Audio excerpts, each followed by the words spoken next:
The internet can be a dark and terrifying place. Lurking in the shadows of online classifieds are stories that will chill you to your core. Stories whispered in hushed tones. Stories that keep you up at night. Stories that make you question everything you thought you knew. Tonight, we delve into the abyss of Craigslist, a breeding ground for the strange and sinister. These are true stories sent in by viewers like you, stories that prove reality is often far more terrifying than fiction. So turn off the lights, turn up the volume, and prepare yourself, because the horrors we are about to uncover will leave you sleeping with the lights on. A young woman, let's call her Sarah, found herself strapped for cash. Rent was looming and her finances were stretched thin. Desperate, she turned to Craigslist, hoping to find a roommate to share the burden. Scrolling through countless ads, a listing caught my eye. It was a spacious room in a beautiful house, and the rent was suspiciously low. The only requirement? The landlord was looking for someone quiet and respectful. Sarah, eager to escape her financial strain, brushed aside the odd request and contacted the landlord. He was an older gentleman, soft-spoken and polite. He showed Sarah the room, a charming space with antique furniture and a large bay window.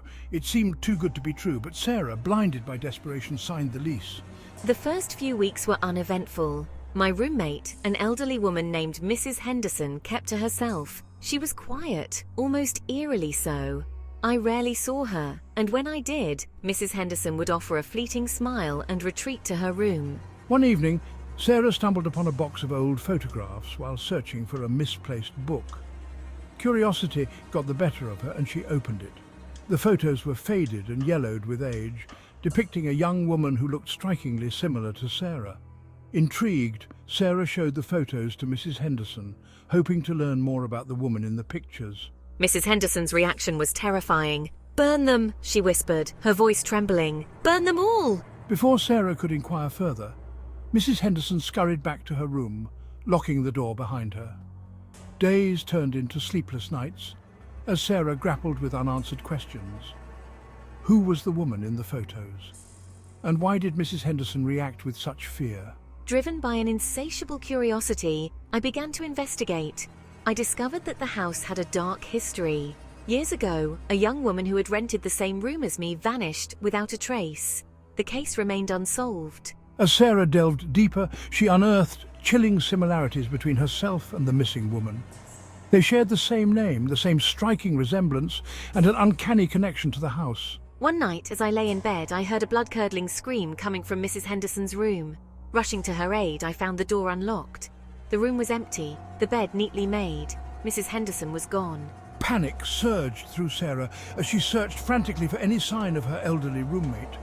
It was then that she noticed it, a faint scratching sound coming from the closet. With trembling hands, Sarah opened the door, revealing a hidden passageway. Fear gnawed at her insides, but Sarah knew she had to uncover the truth. I cautiously stepped inside, the air thick with the scent of decay. The passage led to a damp and dusty basement, illuminated by a single flickering light bulb. In the center of the room stood a wooden table, stained with what appeared to be blood. And there, lying on the cold, hard floor, was Miss Henderson, her lifeless eyes staring blankly at the ceiling. Mark needed to sell his car. It was a reliable old thing, but he was moving across the country and couldn't take it with him. He snapped a few pictures, wrote up a description and posted it on Craigslist. He got a few bites, but one message stood out. It was short, to the point, and offered cash. The potential buyer, who identified himself only as Mr. Smith, wanted to meet that night. It was unusual, but I, eager to get the sale done, agreed. I met Mr. Smith in a dimly lit parking lot. The man was tall and lanky, with a gaunt face and piercing blue eyes that seemed to see right through me. He didn't haggle over the price, didn't even bother with a test drive. He just handed me a wad of cash and took the keys. As Mr. Smith drove away, Mark felt a strange sense of unease wash over him. He couldn't shake the feeling that he had just made a terrible mistake. His gut told him to report the encounter to the police, but he dismissed it as paranoia. A few days later, I received a call from an unknown number. "You sold me a car," a raspy voice said on the other end. It was Mr. Smith, a car that belonged to my daughter. Mark's blood ran cold. He stammered, trying to explain that he had owned the car for years, that there must be some mistake, but Mr. Smith cut him off. My daughter disappeared a year ago, he said, his voice laced with a quiet fury. The police never found her body, but they found her car. Your car. Mark's heart pounded in his chest. He could feel the color draining from his face. He tried to speak, but no words came out. I know you have her, Mr. Smith hissed, and I'm going to find you. The line went dead. Mark stared at his phone in horror. He didn't know what to do, who to turn to. He was trapped in a nightmare, framed for a crime he didn't commit.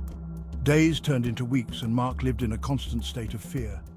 He saw Mr. Smith's face everywhere he went, heard his voice in every passing car. He couldn't escape the feeling that he was being watched, hunted. One night, I was driving home when I noticed a car following me. It was a beat-up old sedan, just like the one Mr. Smith had driven away in. Panic surged through me as I sped up, but the car kept pace. I tried to lose the car, weaving through traffic, running red lights, but it was no use. The car stayed right on my tail, its headlights like the eyes of a predator stalking its prey. Just when Mark thought he was done for, the car pulled alongside him. He braced himself for the worst, but instead of Mr. Smith, he saw a young woman behind the wheel. Her face was pale and drawn, her eyes wide with terror. She leaned out the window, her voice a desperate whisper. He's not my father, she said, her words barely audible above the roar of the engine. He's the one who took me. And with that, the car sped off into the night, leaving Mark in a cloud of exhaust and unanswered questions. He had stumbled into a web of lies and deceit, and he didn't know who to trust or where to turn. He was a pawn in a deadly game, and he was running out of time. Emily was thrilled when she finally found a tenant for her spare room. It was a small victory after months of searching.